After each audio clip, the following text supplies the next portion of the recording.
Hello,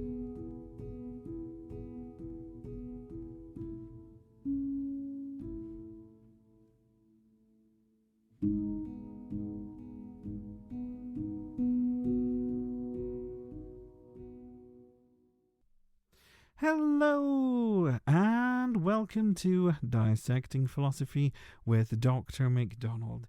In this episode, we'll be continuing through the section of Old and New Law Tables in Nietzsche's Thus Spoke Zarathustra. So I'll be dealing with the sections 11 to 16. With an overall interesting discussions going on about past ideas, past values, and how do we precisely arrive at new ideas, new values. So let's get started. Section 11. My pity for all that is past is that I see it has been handed over to the favour, the spirit, the madness of every generation that comes and transforms everything that has been into its own bridge.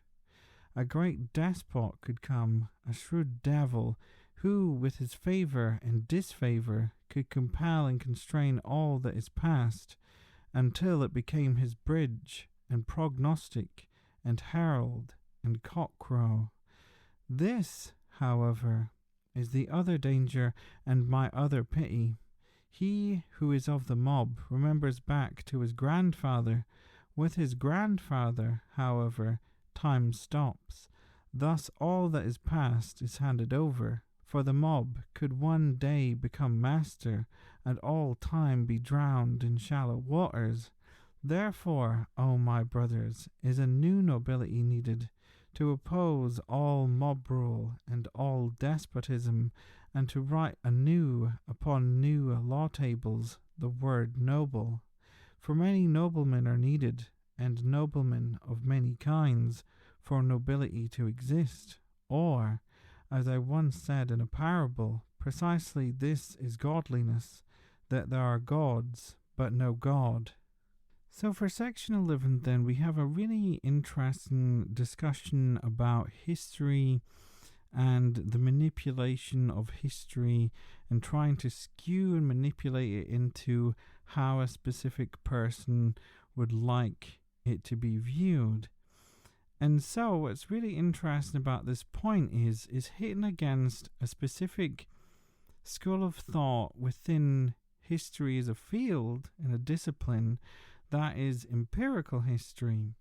So empirical history is ultimately those set of historians that can say, well, we can look at things objectively, and through looking at things objectively, it removes all personal bias and any prejudices that we may have when we look at documents or we look at events, and therefore we're able to give this quite scientific style approach to things, maintain our objectivity, and therefore overall, with the lack of that bias and prejudice, we're able to present precisely the things in a much fairer and clearer way.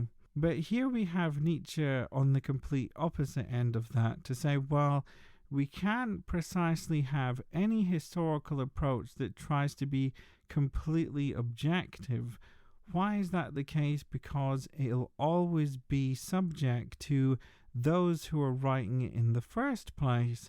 And even if somebody tries to take a completely objective approach, it'll still have an effect upon them, even in an unconscious way, to how they're presenting that argument and the different ways in which their approach is. So you can never have a completely objectively pure basis, because also an aspect of that, of course, is to say, well, the given social context and also the environment within what the person's in all has an effect upon someone's psychology.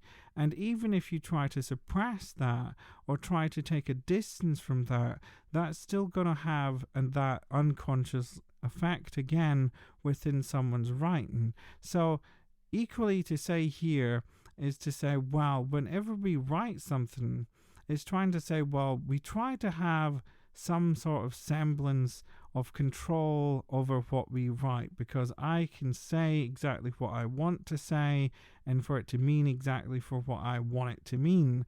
But Nietzsche's to say, well, here, if we have this psychological underpinning to all this, of course, then what you're going to say and how you're going to say it is equally going to be as important to all what's actually said. So it's all that psychological underpinning and really the things that's underlying the context within somebody's own writing is equally as important as the writing itself. And here we go into, of course, you can go into various different aspects of history and the way that, of course, historians take into very much the account of the fact that the majority of history, especially European history, is written by the elite aristocratic white Europeans. And what does that then start to leave out? Well, what about the poor? What about those who are in the farmers? What about people who couldn't write and so on? What about the ethnic minorities? What about black communities and so on? And that's kind of what the whole point is. Nietzsche is also saying here as well. We have to also view history from this lens to say, well, why is it only this given way that we can view it? As in the fantastic approaches that's been done recently when looking at Christopher Columbus and saying, well, Christopher Columbus is not a nice man whatsoever because of all the horrible things that he did to the indigenous population, and the very fact that America itself wasn't a brand new discovery that was suddenly just therefore discovered by a Spanish guy. It was already there and discovered it much earlier to Columbus and so on. And so it goes to that whole thing of, well, why do people privilege specifically Columbus? Why do they have a view of him as this pristine guy at a given point? And to ask all those sort of underlying questions for never really accepting a thing as it's presented to us at face value. And then we have that relation into our own familial background, as he says, when we only have that relation to our grandfather or grandparents, as he says, you could only go that far back. And what he means there is to say, well, when it comes to our history, who's the one that shapes it would be our parents, and who shaped their view, their parents. And then you could of course go back from that and so on and so on. But obviously only dealing with the immediacy of it all, who are the one to blame for the way in which you're currently skewed into how you view things would be your parents and grandparents. So it's through all that relation back into the whole thing of how they view the world and their own personal biases, which sports teams that they align with, which things do they personally enjoy in their life, what's their political views, and so on, all has that sort of unconscious effect on us into manipulate us in a way to say, well, oh, actually I like being a Democrat, a Republican, or in the UK, Labour or Conservative, and so on, all having an influence to say, well, actually these are the things that I believe. But again, it goes back into that point of, well, is it really? Because it's the things that your parents and grandparents and so on have all grew up believing and having an idea on for exactly what they believe in. But is it your belief? And that starts to be the crucial question of it all as well. And want to try to move our way forward, to try to think for ourselves, get our own beliefs, precisely recognize this at work also within our own lives and background, to say, well, wait a minute, if I view things and take a step back for a minute, I can see, well, suddenly there's a whole stream here of thought that goes, if my grandfather and great-grandfather also do this, suddenly I could see connection between why these views suddenly emerged now and why we think this way now. And it's again taking that step back that Nietzsche wants to do, not only viewing history but also viewing ourselves, that we can suddenly start to view the very structures and foundations of how we think in a much deeper way, rather than just accepting everything at face value again, or accepting everything that's told to us as the truth. We can rather understand why they said that in a given instance, why they think that that's the truth, why they think in that specific way.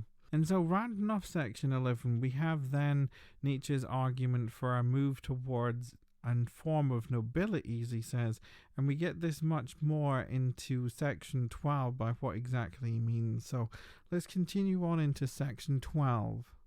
Section 12. O my brothers, I direct and consecrate you to a new nobility. You shall become begetters and cultivators and sowers of the future. Truly, not to a nobility that you can buy like shopkeepers with shopkeepers' gold, for all that has a price is of little value. Let me tell you where you are going, not where you are from. Henceforth be your honour, your will and your foot, that desires to step out beyond you. Let them become your new honour. Truly, not that you have served a prince. Of what account are princes now, or have become a bulwark to that which stands, that it may stand more firmly? Not that your family have grown courtly at courts, and you have learned to stand for long hours in shallow pools, motley coloured like a flamingo. For being able to stand is a merit with courtiers, and all courtiers believe that part of the bliss after death is being allowed to sit. And not that a ghost, called holy, led your ancestors into promised lands that I do not praise. For in the land where the worst of all trees, the cross, grew, there is nothing to praise. And truly, wherever this holy ghost led its knights, goats and geese, and cross-eyed and wrong-headed fellows always ran at the head of the procession. O my brothers, your nobility shall not gaze backward, but outward. You shall be fugitives from all fatherlands and for fatherlands. You shall love your children's land. Let this love be your new nobility, the undiscovered land in the furthest sea. I bid your sails seek it and seek it. You shall make amends to your children for being the children of your fathers. Thus you shall redeem all that is past. This new law table do I put over to you. So then we have this whole idea of nobility come out, and we're saying on the one hand, is this nobility based upon wealth? And immediately that's shot straight down as an idea. It's not something based upon wealth. It's not something that you can ultimately buy your way into. And so then immediately the next idea is then, well, is this idea of nobility based upon the sort of traditional classical idea based on status or birth, where ultimately it would be based around some sort of idea of royalty and monarchy as well? And then immediately that is shot down as an idea. So then it goes into the last aspect of it. Well, what about nobility based upon some sort of form of spirituality, where it would be the noblest thing to follow such and such a cause or ethical principles to model your life and so on? That's then shot down. So we have three ideas that what nobility isn't, is that it's not based upon an elitist approach, it's not arguing for monarchy, and it's not arguing for spirituality.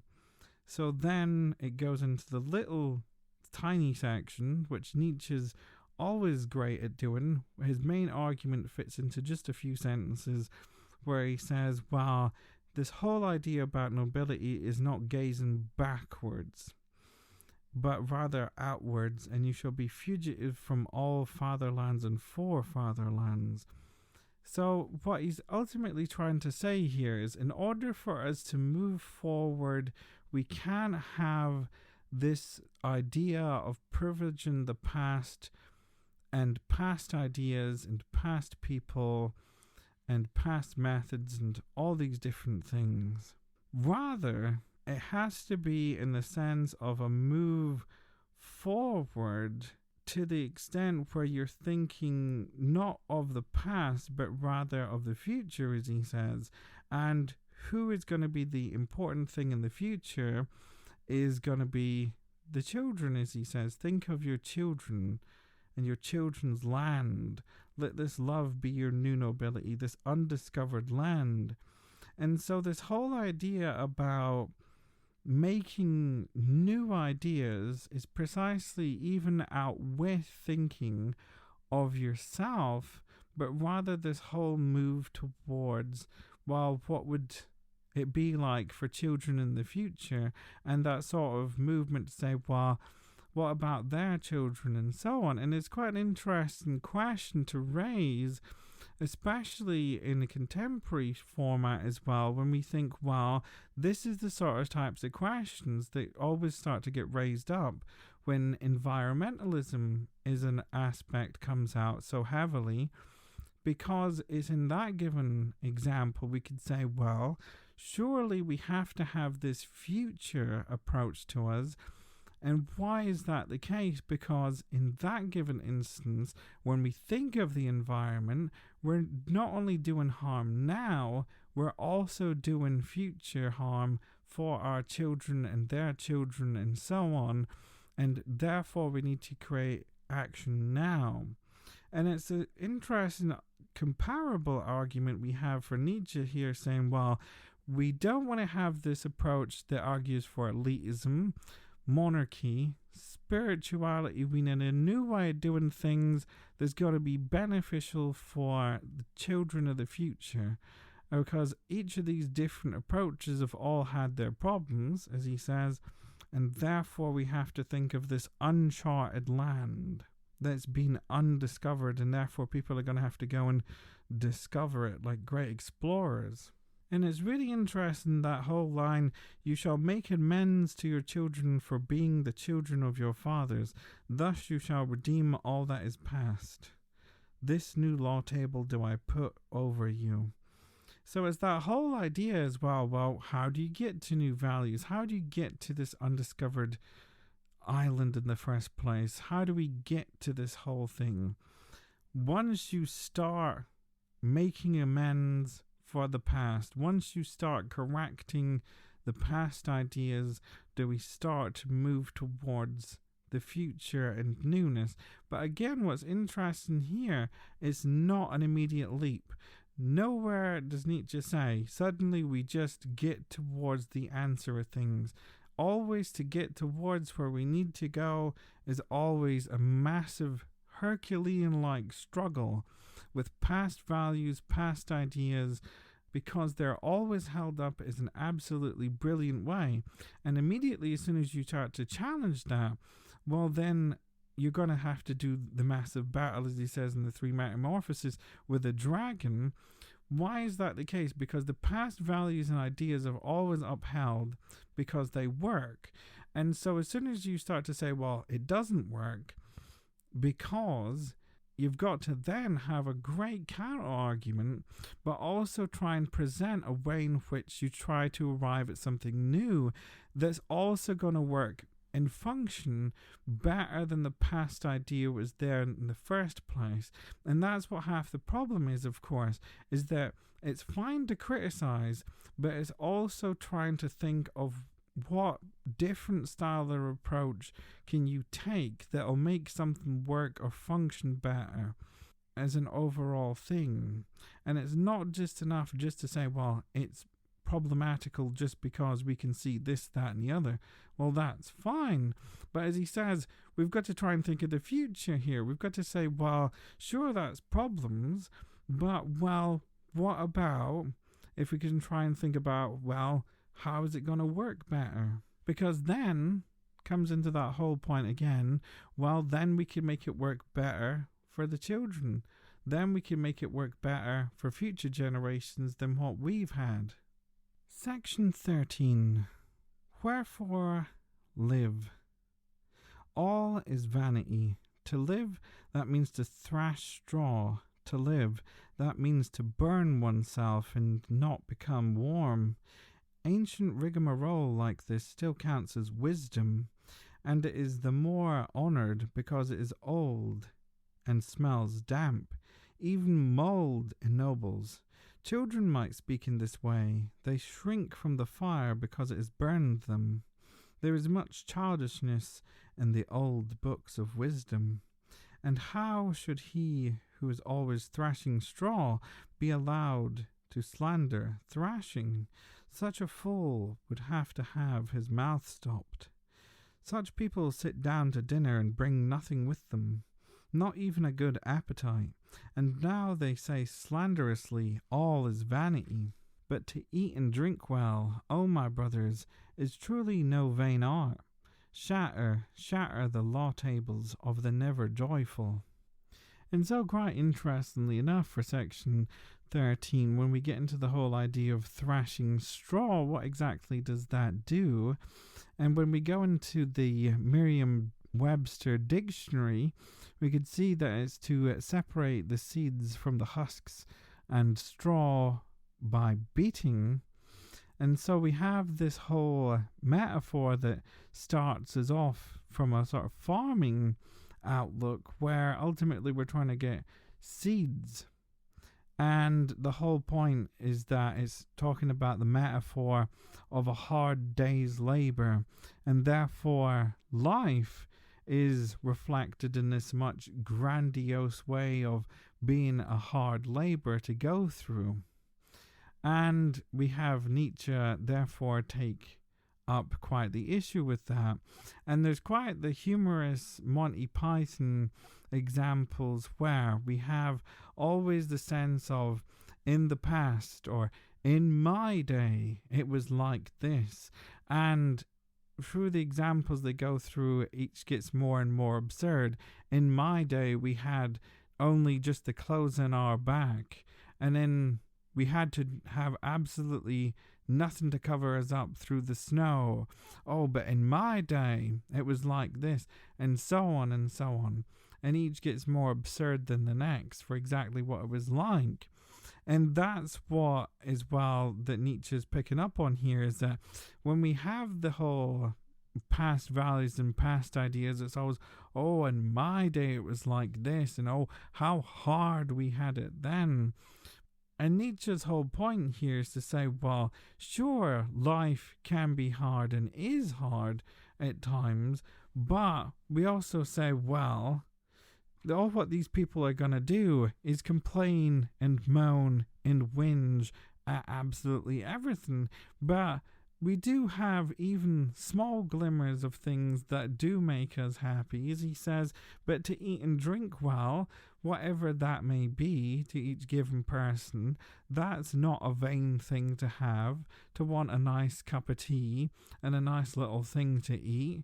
That's hardly something that's vain. But what is the problem is that somebody's just going to take something that's positive, even a little thing, be whatever type of tea that they like, and suddenly go, oh, but in my day we didn't have any tea, and so on. And that's kind of the point, is that when we have this whole outlook and approach, it's to say, well, there is glimmers in there that where somebody just tries to broad stroke over everything with a specific idea to say, well, overall, everything is absolutely horrible because, and generalizes the whole thing within this very broad scheme, broad idea that they have of a specific time period in their life and so on.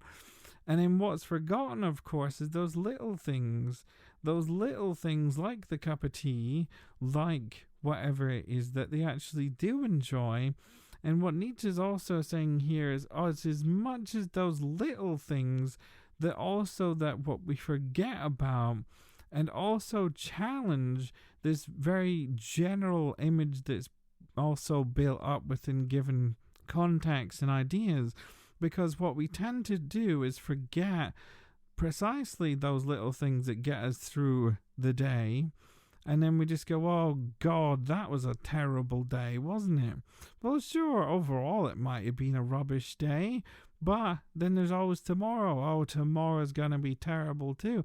And it's just going to say, well, every single day can't be rubbish, can it? Oh, you know it can be absolutely crap.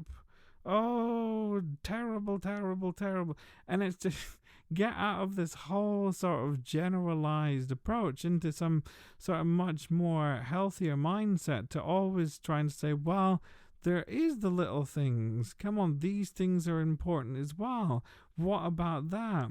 And what it does as well for focusing on the little things that we tend to overlook when there's these broad generalizations is when that happens, of course, then maybe it's the little thing that suddenly went boom. That changes our whole idea of that specific person, or they memorize or remember a thing in a specific way that suddenly changes how they thought of that entire day or entire aspect of their life, because it's precisely the little things that make up equally the big, grander picture in the first place. Section 14. To the pure all things are pure, thus speaks the people. But I say to you, to the swine all things become swinish.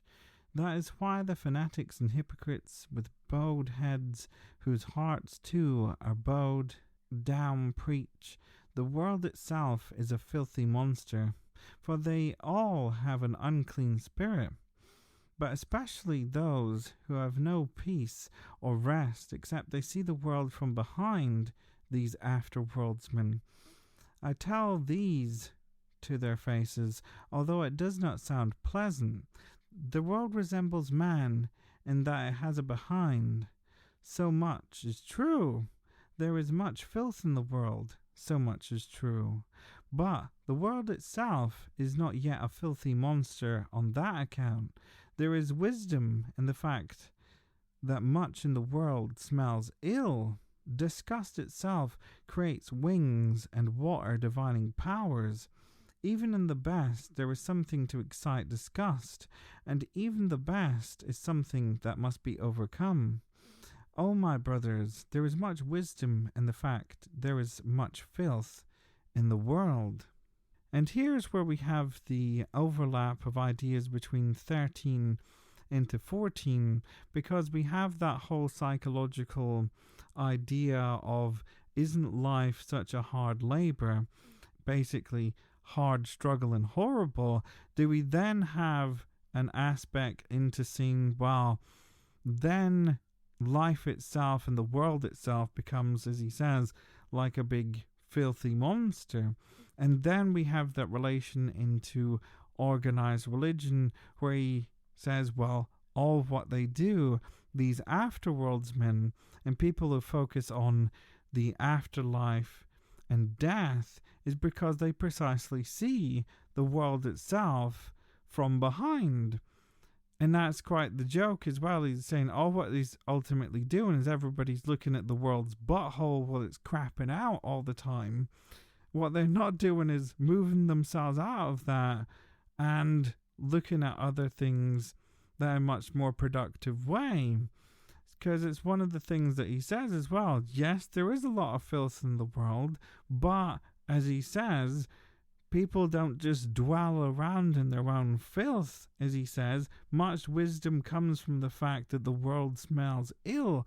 So it's the fact as well, if there is a problem, if there is something that's smelling ill, well, people tend to go out and want to try and fix the problem and want to have, as he says, that fresh water come in, that water divining powers, as he says, clear the muck away. So it's not the fact that everybody should just sit there smelling the horrible filth. It's, as he says, people are much more proactive in wanting to go and fix problems in the first place. And then, of course, then comes the wisdom, because how do you fix the problem? How do you get rid of the bad smell? Then comes in the wisdom, for, well, suddenly then, when you find the answer for how to solve the problem, then you have wisdom. Suddenly then you can teach another person how to resolve a comparable problem that may pop up for them at the same time. Section 15.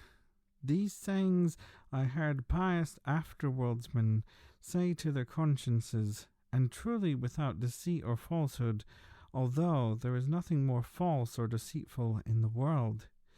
Let the world be, do not raise even a finger against it. Let him who wants to slaughter and kill and harass and swindle the people, do not raise even a finger against it. Thus they will learn to renounce the world, and your own reason you shall yourself choke and throttle, for it is the reason of this world. Thus you shall yourself learn to renounce the world. Shatter, O my brothers, shatter these ancient law tables of the pious, shatter by your teachings the sayings of the world calumniators. So for section 15 then, we have quite an interesting relation into Buddhism and Buddhism's non-violent approach. Although Nietzsche doesn't actually mention Buddhism in any explicit way here, but we can compare what he's saying here to the whole Buddhist approach of non-violence. And there's a great little article from BBC website as well that discusses this, where it says, non-violence is at the heart of Buddhist thinking and behavior. The first of the 5 precepts that all Buddhists should follow is avoid killing or harming any living thing. Buddhism is essentially a peaceful tradition. Nothing in Buddhist scripture gives any support to the use of violence as a way to resolve conflict. And it's got a nice little quote here. In times of war, give rise in yourself to the mind of compassion, helping living beings abandon the will to fight.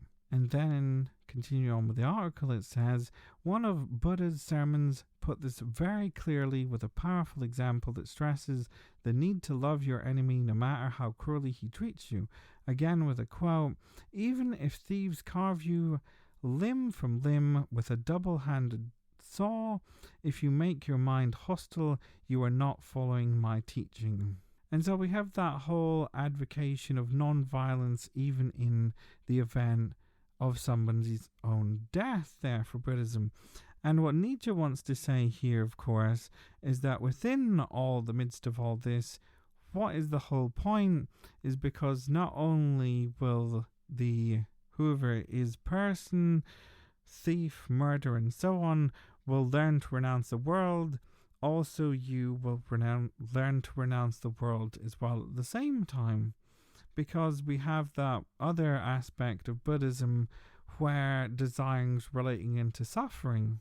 However, we don't really get the main crux of Nietzsche's argument until we get into section 16. So let's go into section 16 first. He who learns much unlearns all violent desiring.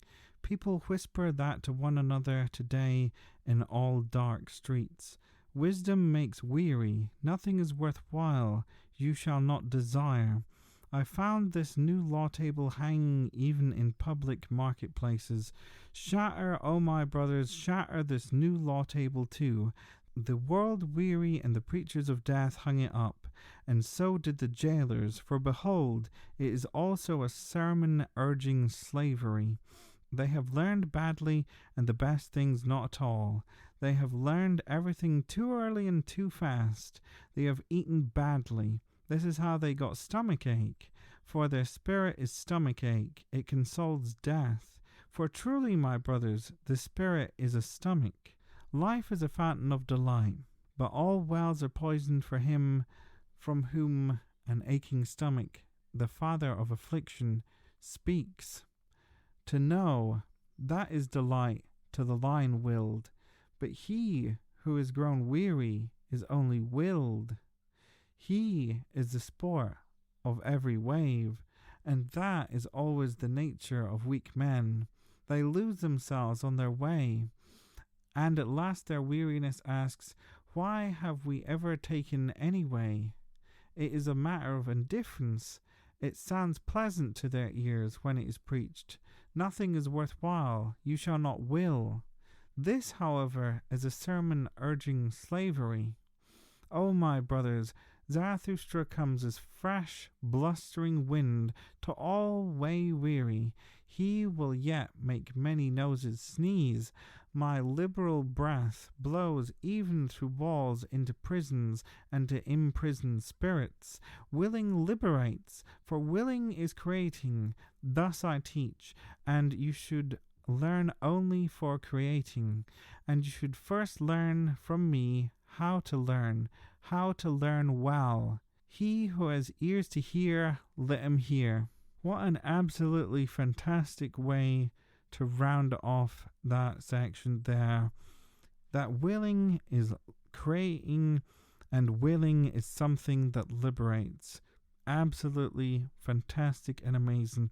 So from that, we have again Nietzsche attack an aspect of Buddhism here with non-violence and precisely the relation into desire again, because as he says, when we have this whole aspect to say, well, desire is something that should be completely passive because it causes us suffering and so on, ultimately leads us into this very slave-like mentality, ultimately being very passive, submissive, subdued, and all the different images we have all with that as an individual. What does Nietzsche want? Does Nietzsche want us as this passive, subdued person? No. As immediately he has delight precisely is to know and to be lion-willed, and immediately we have not humanity as this passive, subdued person, but as a lion. Why is that the case? Because it's precisely our will that allows us to liberate, as he says.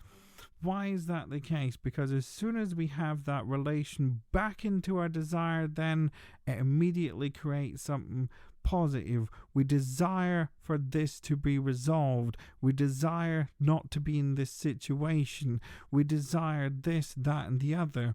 It's not always just simply in a negative for desire. Desire is a very productive force that allows things to happen because we don't want situations to always be the same. For instance, desire is the thing that creates precisely action and liberation to happen, without which no possible movement or change would occur in the world at all. And that's really the whole crux of Nietzsche's argument that comes out so beautifully here as well, is to say, well, what are we as a species? Are we these passive, subdued creatures? No, we're precisely a species that are creative, precisely creative forces. Why is that the case? Because we see problems, we want to react against things, we want things to change. What is one of the main things that causes all that? Our will, our want to have action and liberation and precisely advocate that change in the first place. Are we simply just passive, subdued people? No. Are we slaves? No. Should we accept that mentality? No. What do we need to do? As he says, you should learn from me even how to learn and how to learn well. That whole point of what we've been taught, it goes back into that whole thing for the start as well. What we've been taught, everything from the past is being taught in such a way that it subdues us, makes us passive. What is one of the main things that Zarathustra is going to give as a thing to blow that away and start to challenge the past values and ideas? Move that process towards the future, move it towards the children's islands, as he says, move it towards that undiscovered land. Many thanks for listening to the episode. I hope you enjoyed my discussion of the sections 11 to 16 of the section of Old and New Law Tables in Nietzsche's Thus Spoke Zarathustra. In the next episode, where we continue reading our way on through this section, because it's quite a big one, with a total of 30 sections, so we'll just be trucking on through until we complete it. Feel free to have a check on my Patreon page at patreon.com/dissectingphilosophy. Also, feel free to tip me a coffee at ko-fi.com/dissectingphilosophy. Drop me an email at my address, dissectingphilosophy@gmail.com, and I can be also found on Twitter at I am a Rubberman. Many thanks for listening, and I hope you'll join me next time.